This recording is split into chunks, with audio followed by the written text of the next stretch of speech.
Assalamualaikum warahmatullahi wabarakatuh. Sidang Jumat yang dirahmati oleh Allah Subhanahu wa Ta'ala. Puji dan syukur kehadiran Allah Subhanahu wa Ta'ala yang telah melimpahkan hidayah serta inayahnya agar kita dapat berkumpul di sidang Jumat kali ini. Salawat serta salam kita aturkan kepada Nabi Muhammad, junjungan Nabi Muhammad SAW. Assalamualaikum warahmatullahi wabarakatuh.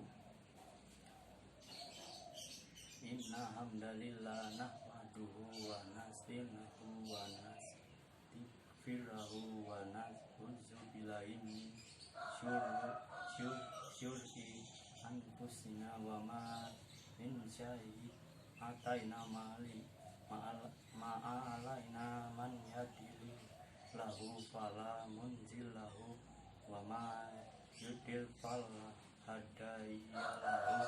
Asyhadu anna alla ilaha illallah wahdahu la syarika lahu wa asyhadu anna Muhammadan abduhu wa rasuluh la nabiyya ba'dahu. Allahumma sholli ala sayyidina Muhammad wa ala alihi wa sahbihi ajmain.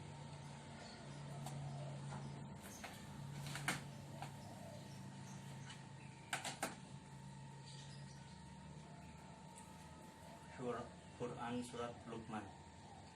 Wa laqad ataina Luqmanal hikmatan an yusykaulillahi wa ma an yashkuru kurfa inna yashkuru linnas biswa ma kafara fa inna Allah dan yahumid.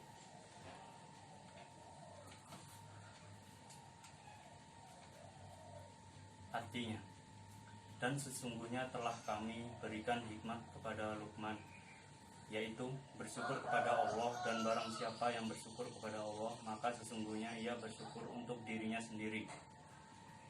Dan barang siapa yang tidak bersyukur, maka sesungguhnya Allah Maha Kaya lagi Maha Terpuji. Tafsir Quran Surat Luqman ayat 12.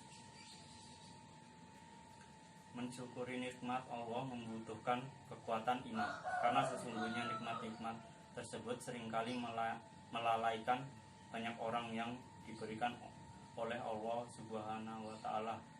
Nikmat bukan semakin dekat kepada Allah, akan tetapi semakin ia jauh kepada Allah. Semakin banyak nikmat, semakin banyak harta pula yang Allah berikan kepada seorang hamba. Bukan menjadikan dia semakin dekat dan bertaharuk kepada Allah, akan tetapi semakin menjadikan dia kufur kepada Allah Subhanahu wa Ta'ala.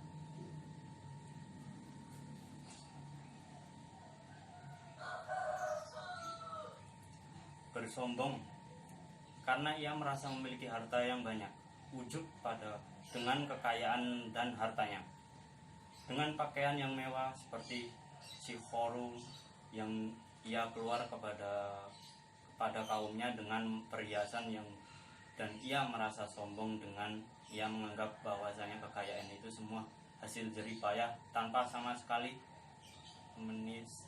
menisbahkan kepada Allah pemberi nikmat tersebut. Oleh karena itulah, berapa banyak kenikmatan tersebut seringkali membuat kita lupa kepada Allah.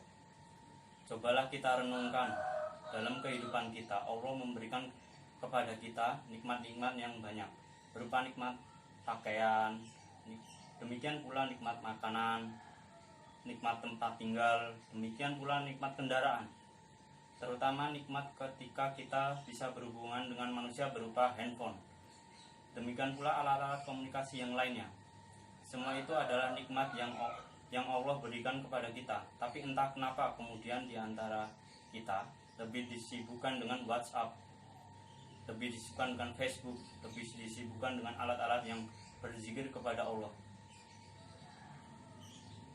lebih disibukkan dari membaca Al-Quranul karim, lebih disibukkan daripada zikir kepada Allah.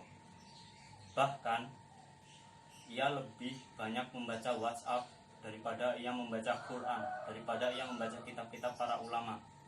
Bukankah itu semua adalah nikmat Allah? Bukankah itu semua yang harus disyukuri? Sedangkan syukur itu kita gunakan untuk menaati Allah Subhanahu wa taala, bukankah untuk kufur kepada Allah Subhanahu wa taala.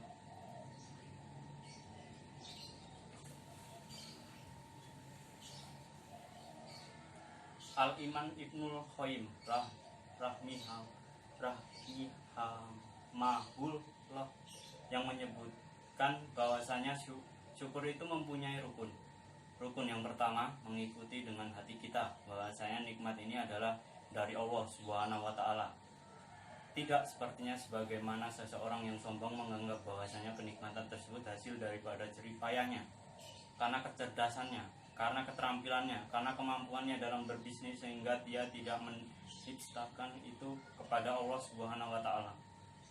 Maka seseorang yang mengakui bahwasanya nikmat ini semua dari Allah dan semua itu diberi oleh Allah, maka ia telah mensyukuri nikmat Allah Subhanahu wa taala.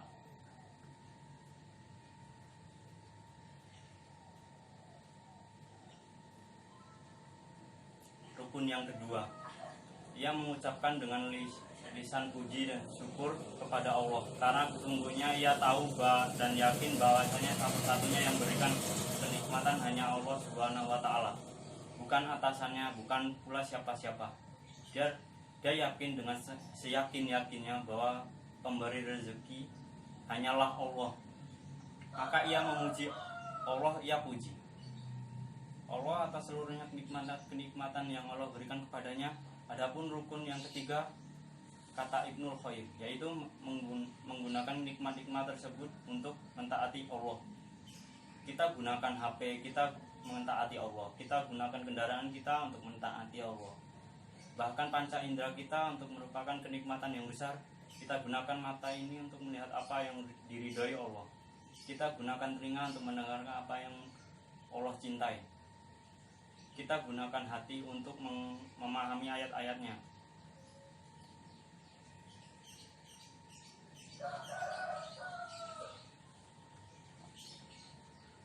Siapa yang menggunakan seluruh kenikmatan tersebut, saudara? Sesungguhnya ketika ia gunakan dalam kebaikan dan ketaatan, ketika ia gunakan dalam perkara yang diridhai oleh Ar-Rahman, maka sesungguh ia telah mensyukuri nikmat Allah Subhanahu wa taala.